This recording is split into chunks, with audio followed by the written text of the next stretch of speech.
Hey gearheads, and welcome to Garage Talk. I'm Corey and this is the 2025 Chevrolet Traverse. This is the top RS trim loaded out. It is the same price as a base model Chevy Tahoe. So I have a question for you. Are you a big family in need of a 3-row SUV from Chevrolet? Have you been priced out of the Tahoe? Have you taken a look at the Traverse? In this video, I'm going to take you on a quick tour. Stay tuned.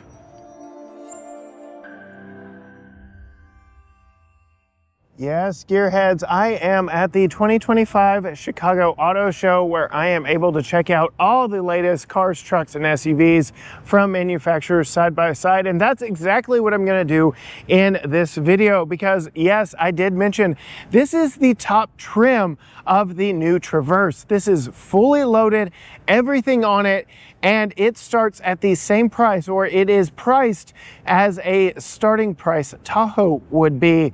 So we do have very far back there an RST, which would be a comparable Tahoe. I'm going to do a little trim for trim comparison, but at just under $60,000, this is fully loaded. It's got everything on it. Underneath the hood, we've got a 2.5-liter turbocharged 4-cylinder engine, powering all 4 wheels in all-wheel drive models, though you can get a front-wheel drive version. That all-wheel drive is an option.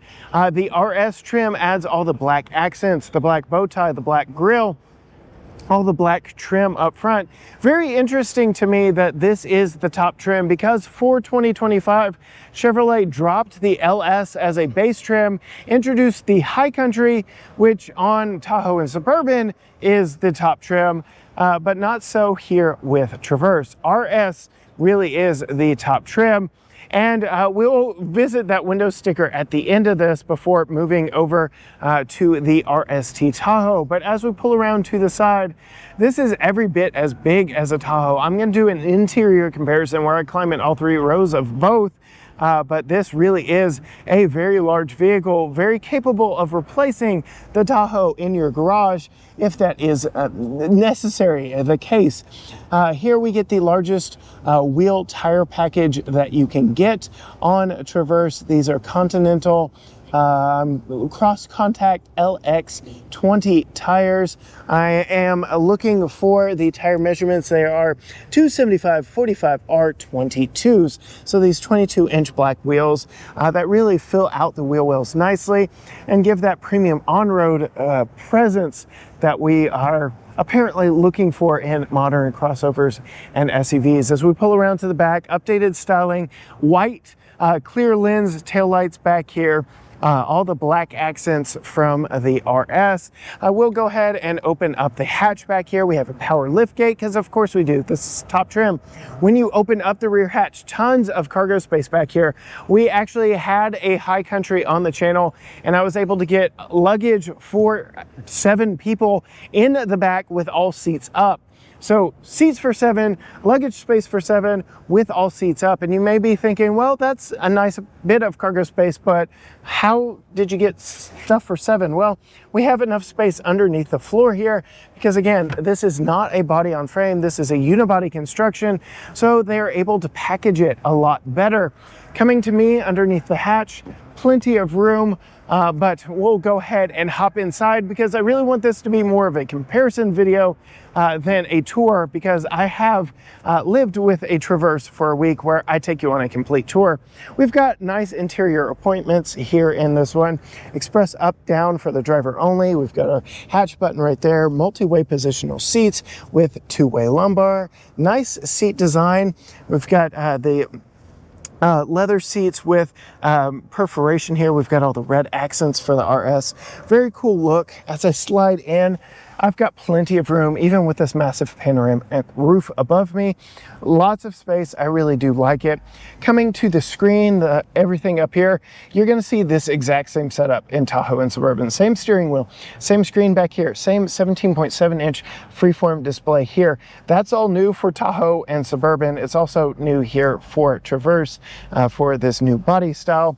Tahoe and Suburban just got a mid-cycle refresh. Qi wireless charger in the center here. Not my favorite. A lot of gloss gloss black plastic, but 2 cup holders here, a little bit of hidden storage down there, more hidden storage down there. Storage really is going to be the name of the game in this one, because again, it being a crossover unibody construction, the packaging in here is a whole lot better. So very nice front seat, very nice headroom. Unfortunately, no head-up display on any model of Traverse. That is something that you're going to be giving up, but this does have nice amenities like Chevy's hands-free Super Cruise, so we do have that. The back doors open up nice and wide for you to get car seats in, which I really like. You can see we've got captain's chairs here, same design as up front, smaller headrests, kind of comically small headrests, but climbing in, you can see I've got plenty of headroom back here, even with the power sunshade and roller here. It's definitely less, it's stadium style seating, but my leg room back here, very nice. All Traverse models, whether you get the base model or not, get tri-zone climate, but we have heated captain's chairs in this one. We've got some power back here, we've got some storage down here. Very nice wide floor in this, but yes, very impressed with all the room, the space here in the second row. And then something I really like that Chevy did is make child seat friendly second row seats to get into the third row. So I could have a car seat locked in place here and not have to worry about it because it maintains its shape and allows me to get into the back seat. Back here, unfortunately, yes, it is very dark. I've got a little light to shine as I get closer to things, but no lower latch points all the way across the back seat here. But I'm gonna go ahead and climb in and show you exactly what it's like sitting back here. I will also note we have a center headrest in the third row seat that will come up here in just a moment, but sitting back here in the third row, I feel like I've actually got more headroom than I did in the second, because there is that cutout for the power sunshade for the big roof, and then we've got a couple air vents pointed right in my face here. So I've got good headroom back here, plenty of space.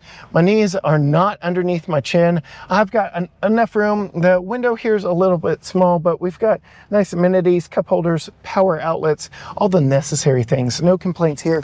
And I'm gonna actually move behind this seat. Yeah, fairly comfortable, and they do give me a button to push to get that out of the way if I want to climb out of that seat. But now we're going to go ahead and slide out of this one and go visit the window sticker, because like I said, this is a top trim, fully loaded with destination 59 to 90.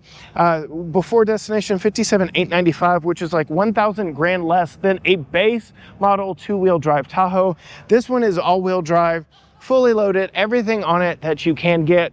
So a little differentiation from Tahoe, the bigger body on frame Tahoe, also because of the 2.5 liter 4-cylinder, 19 city, 24 highway, 21 combined. Now we're going to come over here to the RST version of the Tahoe. This would be the biggest equivalent of it, and we're going to check out the window sticker on that before checking out the entire vehicle. So this is not the base model. This is a pretty high up trim for Tahoe as well, but you can see starts at 69.5. This particular one, 83,485. Fuel economy, much worse, 14, 18, 16, because we have that big 6.2 liter. You do have 3 engine options in this. You can get the 5.3, the 6.2, or that 3 liter baby Duramax. So yes, I did just get to drive one of these very recently at the launch in Fort Worth. Very excited for all the changes for 2025 that we'll see inside, but an equally big vehicle, actually bigger presence on the road and in your garage. It's gonna be a little bit harder to fit one of these in your garage. I can say I have fit this platform in my garage before, but it was tight. The Tahoe or the Traverse, Acadia, Enclave triplets from General Motors fit much more nicely in the garage. It's just a tidier package. But coming around to the side, you can see just how big this vehicle is. It's body on frame. It's a truck underneath, and so we've got a little bit different design.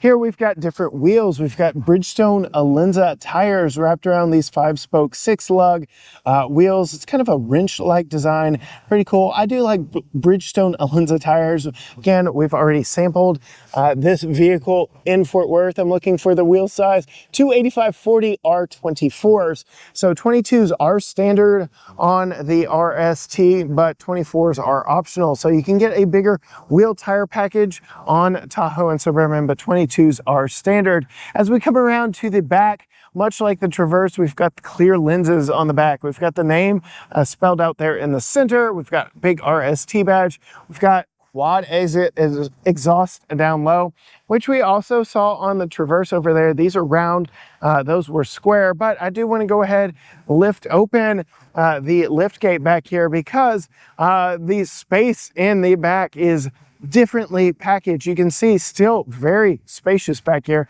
Could still fit as much, but underneath the floor here, you don't get all that hidden storage because again, body on frame construction versus a big 3-row crossover.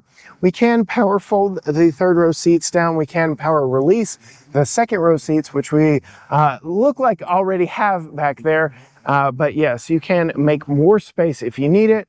Coming to me, plenty of headroom underneath here. And of course, yes, we do have a power operated hatch. One thing that you can do on the back of Tahoe that you cannot on Traverse is get into the back glass. So that is an added benefit. Whether or not it's worth all the extra money, I don't know, but it does make for getting in and out, putting some extra gear in the back a whole lot easier.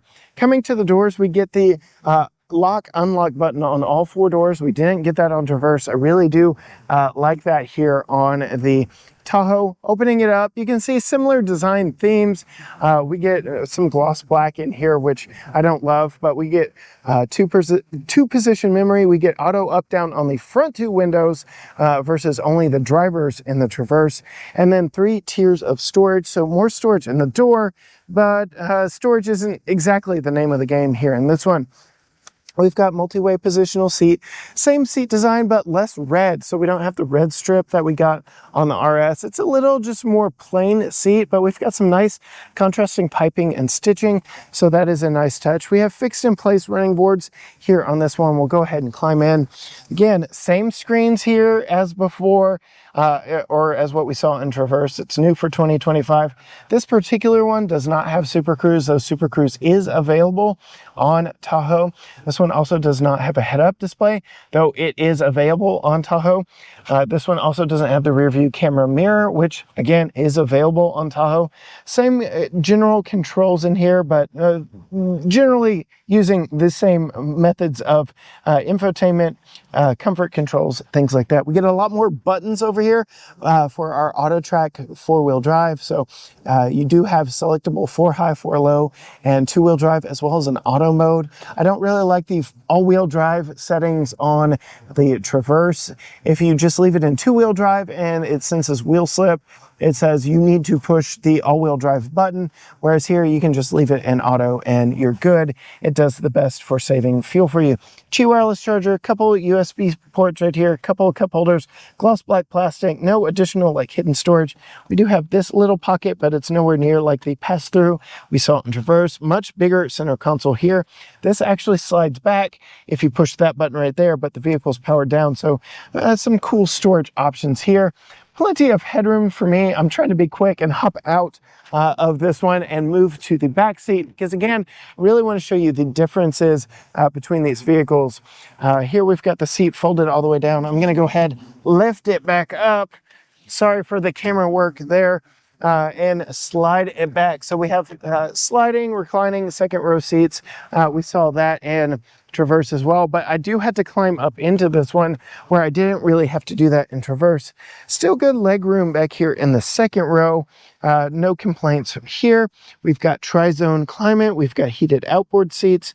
We've got a 3-prong power outlet back here. You can actually get screens on the backs of the headrests. We have the big panoramic roof. We've got air vents in the ceiling. We've got a lot of the same amenities, but for quite a bit more money. Armrests on the seats. I've got good headroom. I've probably got maybe half an inch of headroom right here, but good for me that I don't have a tall torso, I guess. Climbing out, now getting into the 2nd row. I pointed out the child seat friendly 2nd row to 3rd row seats. That is not the case. If you want to get in the 3rd row, you can either climb through the middle or you can pull this lever twice and tumble the seat forward like that. So again, if you've got kids in car seats, Traverse may be more for you. Then we've got the third row of seats back here. No center headrest in the back seat, something I wanted to call out. 60-40 split. Not a whole lot of amenities back here. No latch points, no armrests, no nothing, but very similar to what we saw in Traverse. Headroom, again, I've got a cutout because the roof, the sunroof, all that stuff is ahead of me. The air vent isn't staring me in the face quite the same. It's the same style air vent, just placed in a different way, different location here in front of me. Don't know how that would work, blowing air into my face, but we still get cup holders, no padding armrest, we get a USB-C and similar window size back here, but very interesting packaging. And then I go ahead and slide over here. Yeah, same general space inside both vehicles, but this Tahoe is much larger on the road. It takes up much more space in your garage than that Traverse. Again, body on frame versus the crossover there. And then to get out of here, I don't have a button. I do have a strap here that I can pull that folds that down, and then I can fold it forward. So just a few of the big differences between Tahoe and Traverse. Again, a fully loaded Traverse tops out where base model Tahoes start, and they're more fuel efficient.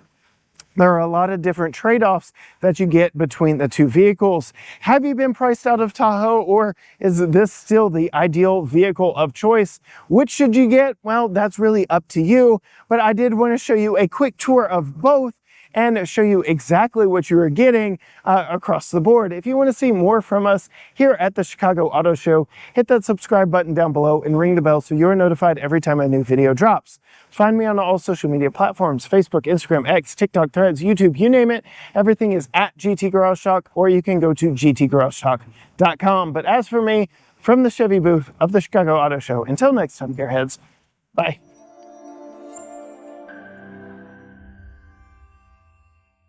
Hey gearheads, and welcome to Garage Talk. I'm Corey, and this is the 2025 Subaru Forester Wilderness. I am at the Chicago Auto Show. In this video, I'm going to take you on a quick tour. Stay tuned. Stay tuned. Stay tuned. Stay tuned. Stay tuned. Stay tuned. Stay tuned. Stay tuned. Stay tuned.